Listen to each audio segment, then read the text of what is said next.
কেওয়ার্কের mobile অ্যাপটি install করার জন্য সোজা চলে যেতে হবে প্লে স্টোরে।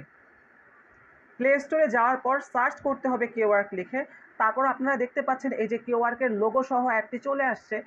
আপনাদের এখানে ইনস্টল অপশন থাকবে। যেহেতু আমার অলরেডি ইনস্টল করা আছে, তাই এখানে আমার আর ইনস্টল অপশনটি দেখাচ্ছে না, এখানে ওপেন অপশন দেখাচ্ছে, তাই আমি ওপেনে ক্লিক করে দিলাম। এরপর আপনারা যেটা করবেন, আপনারা লগইন দিয়ে নেবেন।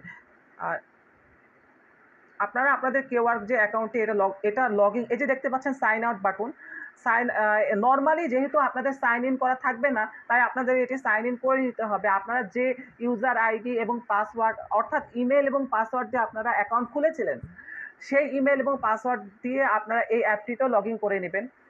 ও এরপর যেটা হবে, আপনাদের কিন্তু 24 আওয়ার্স অ্যাক্টিভ দেখাবে। সো বায়াররা বেশি বেশি ইমপ্রেস হবে এবং বেশি বেশি আপনাদেরকে কাজ দিবে।